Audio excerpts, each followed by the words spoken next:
আমি শুনলাম ভাইরে নাকি তালাক দেবেন, কি হয়েছে বলেন তো? আর ভাই বললেন না, আপনার ভাই হচ্ছে নতুন চাউলের মতন, এই নিয়ে সংসার করা যায়? নতুন চাউলের মতো? ঠিক বুঝলাম না, একটু খুলে বলেন তো। না বুঝার কি আছে, নতুন চাল চড়ানির সাথে সাথেই উতলায় ফিরা যায়। যারা সারা রাত জেগে সেহেরির অপেক্ষা করেন আর সারা দিন ঘুমিয়ে ইফতারির অপেক্ষা করেন, তাদেরকে জানাই অগ্রিম ঈদের শুভেচ্ছা। ঈদ মুবারক। এ মাইন্দিরি হালার ফালা, তোরে কি মানে ফিডে খালি খেলি? Bye bye, tata. এই আমি মার্কেটে যাচ্ছি, তোমার কিছু লাগবে তো বলো, নিয়ে আসবো। কার কথায় মার্কেটে যাচ্ছ? তুমি কি আমার কাছে শুনছো তুমি মার্কেটে যাবা? জুতার তলা ক্ষয় হয়ে গেছে, হাঁটতে সমস্যা হয়, তাই এক জোড়া জুতা কিনবো। কি হবে জুতা কিনে? হাট পা তো সবসময় আমার ইশারায়, তাই না? ভাই, আপনার বউ কি বাসায় আছে? কেন ভাবি? ভাবি একটা জিনিস চাইছিল আপনার দেওয়ার লিগা। সমস্যা নাই, আমার কাছে দিয়ে যান। না, আপনার বউর জিনিস আমি কেমনে দিই? আর ভাবি সমস্যা নাই, দিয়ালাম। আপনি বলে কথা শুনেন না, এই কারণে ভাবি আমার কাছে একটা স্টিলের বেলুন চাইছিল। এই কই তুমি? বাজারের ব্যাগ দাও, আর কি কি আনতে হবে লিস্ট করে দাও। আজকে যদি রোজা না থাকতাম ওর চুল আমি ছিঁড়ে ফেলতাম। রোজা থেকে এত রাগ করতেছো কেন? কি হয়েছে আমারে বলো। পাশের পাশে টুম্পা ভাবি ফজরের সময় বলে আমাকে নাকি রোজাদারের মতো লাগে। এক মিনিট শোনো। কে ওই মেয়েটা? কার সাথে কথা বলছিলে তুমি? আরে শোনা, ওটা তো আমার বোন হয়। ও বোন, যাও যাও কথা বলো।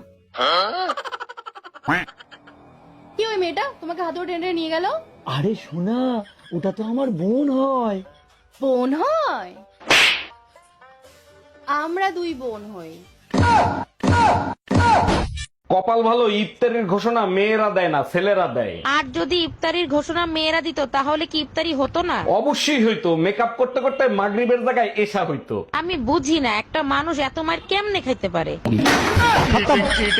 ঘরের বউরা ইফতারিতে ফালুদা, লাচ্ছি, লেবুর শরবত যাই খাক না কেন, ওদের কলিজা তখনই ঠান্ডা হবে যতক্ষণ পর্যন্ত স্বামীর সাথে ঝগড়া না করবে। শুধু মাগরিবের আজানটা শেষ হইতে দে, আজ তোর একদিন কি আমার একদিন।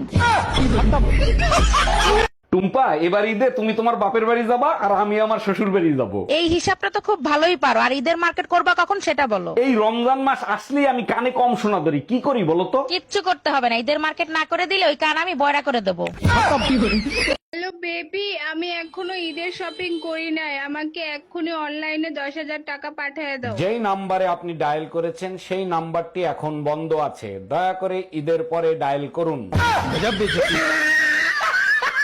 পই পই করে হিসেব রাখতে হবে, কে ঈদের দাওয়াত দিল আর কে দিল না। পই পই করে হিসেব রাখতে হবে, কে ইচ্ছালামি দিল আর কে দিল না। আল্লাহ যে ঈদের দাওয়াত দেয় নাই তার সেমাইতে জানি ঠাড়া পড়ে। আল্লাহ যে ইচ্ছালামি দেয় নাই তার জন্য সেমাইকে ডাইরেক্ট হয়ে যায়। হ্যালো গুগল, ইফতারিতে চিংড়ি মাছের বড়া খাবো, তাই 3 কেজি গুঁড়ো চিংড়ি কিনেছি। চিংড়ি মাছের বড়া খুব সুস্বাদু, কিন্তু বউ চিংড়ি না কুটে ফ্রিজে রাখলো কেন? কারণ ওই গুড়া চিংড়ি ইফতারির পরে তোকে দিয়ে কোটাবে। হ্যালো গুগল, রমজান মোবারক। রমাদান মোবারক, সবাই রোজা থাকবেন। রোজা রেখে বউ পিটেলে রোজা কি হালকা হবে? রোজা হালকা হবে না, তবে তোর বউ জানলে তুই 100% হালকা হবি।